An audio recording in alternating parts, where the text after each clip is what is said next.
चलो अब बेटी पास हो गई है तो इसके लिए लड़का भी ढूंढना शुरू कर दो। लेकिन मैं आगे और पढ़ना चाहती हूँ। और पढ़कर क्या करेगी बेटा? ससुराल जाकर घर ही तो संभालना है। मैं गवर्नमेंट जॉब करना चाहती हूँ। सरकारी नौकरी होगी तो हमें दहेज देने की भी कोई चिंता नहीं होगी। फिर ससुराल में मेरी अलग इज्जत होगी। आखिर बहू सरकारी नौकरी वाली जो है। वैसे बात तो ठीक है, लेकिन सरकारी नौकरी कौन सा मिल ही जाएगी। अगर ना मिली तो कब तक ऐसी बैठी रहेगी? मुझे बस 2 साल का और वक्त दे दीजिए माँ। ठीक है, लेकिन बस 2 साल, इससे ज्यादा नहीं। चलो कम से कम शादी से छुटकारा तो मिला। ये कहानी प्रियंका की भले ही है, लेकिन इस कहानी से देश के हर छोटे शहर और गांव की लड़की खुद को जोड़ सकती है। भारत में लड़कियों के पास शादी से बचने का एकमात्र रास्ता होता है और वो होती है पढ़ाई। ऐसे में उच्च शिक्षा प्राप्त करने के बाद लड़की को नौकरी करने नहीं दी जाती, बल्कि उसकी शादी करवा दी जाती है। इसलिए प्रियंका ने भी शादी से बचने के लिए यही ऑप्शन चुना जो अक्सर लड़कियां चुनती हैं, सरकारी नौकरी की तैयारी। हेलो पापा। और बेटा, रिजल्ट कैसा आया तुम्हारा? बस थोड़े से मार्क्स से रह गई पापा। चलो कोई बात नहीं, इस बार खूब मन लगा कर पढ़ना। जी पापा। बस याद रहे, यही साल है तुम्हारे पास, फिर शादी करनी होगी। जी पापा, मैं इस बार कैसे भी करके एग्जाम निकाल ही लूंगी। हाँ, नहीं तो ससुराल जाकर कर लेना आगे की तैयारी। प्रियंका शादी से बचने के लिए सरकारी नौकरी की तैयारी भले ही कर रही थी, लेकिन उसके अंदर कुछ ऐसा करने की भावना थी जो समाज में लड़कियों के लिए एक बेहतरीन मिसाल बन सके। और उसकी यही चाहत कहीं न कहीं उसकी पढ़ाई में भी रुकावट बन रही थी। अरे यार, अब क्या करूं? बस 1 साल और बचा है। अब तो घर वाले भी शादी करवा देंगे। मैं तो ये सब करना भी नहीं चाहती।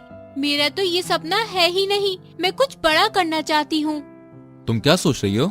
ये देखो, मैंने MBA चाय वाले का वीडियो देखा। अगर ये कर सकता है तो मैं क्यों नहीं? पर घर वाले? जब लड़का लड़की कुछ गलत करने जाते हैं तो माँ बाप से इजाजत लेकर जाते हैं क्या? फिर अच्छे काम की शुरुआत के लिए इजाजत क्यों लेना? तुम मेरे साथ बैंक चलोगे? हम मुद्रा योजना के लोन के लिए अप्लाई करेंगे। ठीक है, पर इतने छोटे शहर में कैसे शुरू करेंगे?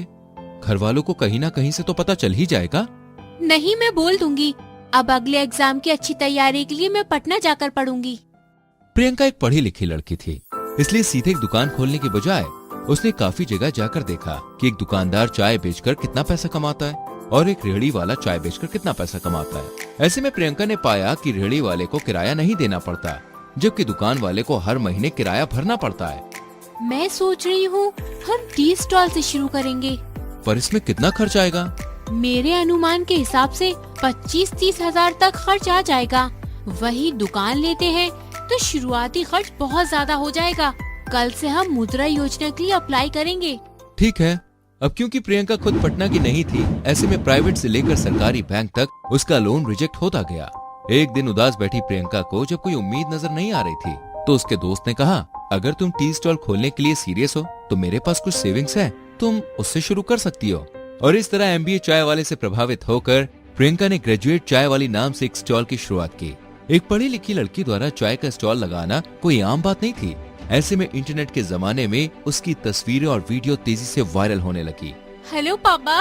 प्रियंका अब जान चुकी थी कि अब ये बात उसके घर वालों से छुपी हुई नहीं रहेगी। ऐसे में उनको बाहर से पता चले उससे पहले प्रियंका ने खुद ही डिसीजन लिया कि वो घर वालों को इसके बारे में सब कुछ बता देगी। ये तो बहुत खुशी की बात है बेटा, किसी भी चीज की जरूरत हो तो बताना। मुझे तो पहले ही पता था मेरी बेटी कुछ न कुछ बड़ा जरूर करेगी। मैं तो पहले से ही कह रही थी, अभी शादी नहीं करते हैं, थोड़ा समय और दे देते हैं। तो बच्चों, देखा आपने कैसे सफलता आते ही परिवार और रिश्तेदार आपका साथ देना शुरू कर देते हैं। इसलिए अगर आपको अपने सपनों की उड़ान पर पूरा यकीन होना, तो कभी कभी परिवार के शुरुआती विरोध को झेल लेना भी उचित है। आज का भारत तेजी से बदल रहा है। सरकारी नौकरी ही सिर्फ रोजगार है, इससे ऊपर उठकर आज के युवा खुद नौकरियां पैदा करने में सक्षम है। बस उन्हें जरूरत है तो माँ बाप के थोड़े से सपोर्ट और स्नेह की।